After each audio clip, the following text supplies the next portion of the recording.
નફો ક્યાંથી આવશે? આજનો પ્રશ્ન છે. આપણે રોજ અલગ અલગ ટોપિક ઉપર વાત કરીએ છીએ.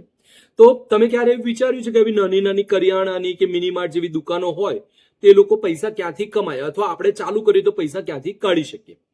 તો નોર્મલી કેવું છે, આવી બધી દુકાનોમાં જે વસ્તુ ધડાધડ વેચાય, ફટાફટ જતી રહે, મહેનત ના કરવી પડે, જેમ કે દૂધ, દહીં, છાશ, પાર્લેજી હોય, મેગી હોય, બિસ્કીટ હોય, 5-10 વાળી આઈટમ હોય, એ બધી વસ્તુમાં નફો બહુ જીરો હોય. 2-5%, 7%, 10%માં તો વાત પતી જતી હોય. બરોબર. એની સામે અમુક એવી આઈટમો હોય કે જેમાં નફો 40-40%, 50-50% સુધી, 100% સુધી હોય. જેમ શેમ્પુ હોય, સાબુ હોય, નોન ફૂડ આઇટમ્સ હોય, ડિઓડ્રન્ટ્સ હોય, પરફ્યુમ્સ હોય. બરોબર. તો સારી રીતે નફો કાઢવા માટે શોપમાં શું કરવાનું, તો કેવી રીતે ચલાવીએ તો આપણું બેલેન્સ બની રહે. તો અમે લોકો એવું શીખવાડીએ છીએ કે ભાઈ નોર્મલી જે અમે આટલી બધી દુકાનો ખોલી 65 જેટલી, એટલે અમે બધેથી દીખ્યું, સમજ્યા, શીખ્યા, અને એ જ વસ્તુ હવે નવી દુકાનો ખોલી અને અમે ધીમે ધીમે ટ્રેન કરતા હોઈએ છીએ. તો દુકાન ખાલી છે ને ઓછા વસ્તુ કે ઓછા પૈસા વાળી હોય તો નથી ચાલતી હોતી, બહુ મોંઘી હોય તો બી નથી ચાલતી. ઓછા પૈસા વાળી વસ્તુઓ જે મહેનત વગર વેચાય ને એ કસ્ટમરને ખેંચી લાવે છે. અને જોડે જોડે જ કસ્ટમર જ્યારે આખી દુકાનમાં ફરીને પાછો આવે ત્યારે બીજી 2-5 આઈટમ ઉઠાઈ લે છે, અને એના લીધે એ જ નાની એક આઈટમના લીધે તમારી દુકાનમાં નફો વધે છે, વસ્તુ વધે છે, બિલિંગ મોટું થાય છે. આખો ધંધો કોઈ એક વસ્તુ પર ચાલતો જ નથી.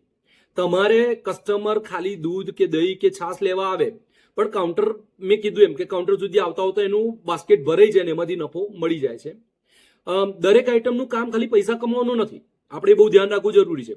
અમુક વસ્તુ કસ્ટમરને ખેંચશે, અમુક વસ્તુ તમને પૈસા કમાઈ આપશે, અમુક વસ્તુ એવી હશે જે તમારે ત્યાં રેગ્યુલર કસ્ટમર બાંધી આપશે કે જેના લીધે તમારો ધંધો લોંગ ટર્મ સુધી ચાલુ રહે. અમુક વસ્તુમાં લોયલ કસ્ટમર્સ ઉભા થશે. એટલે બધી વસ્તુઓનું કામ મિક્સ મેચમાં છે. બરોબર.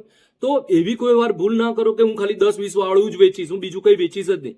આવું વિચારશો ને એટલે તમે ને તમારી દુકાન બે બહુ જલ્દીથી બંધ થઈ જ જશો. બરોબર. અમે એવા કેટલાય લોકોને ઓળખીએ જે 5-10-20માં પડ્યા રહે છે, અને છેલ્લે કંટાળીને ભાડું ના નીકળે, લાઇટ બિલ ના નીકળે, અને પછી દુકાન બંધ કરવાનો વારો આવે. તો આજનું કન્ક્લુઝન એ છે કે ભાઈ શોપમાં બધું રાખો, સસ્તું રાખો, સારું બી રાખો, નફો આપે એવી વસ્તુ બી રાખો, કસ્ટમરને ખેંચે એવી વસ્તુ બી રાખો, લોયલ કસ્ટમર ઉભા થાય એવી વસ્તુ બી રાખો.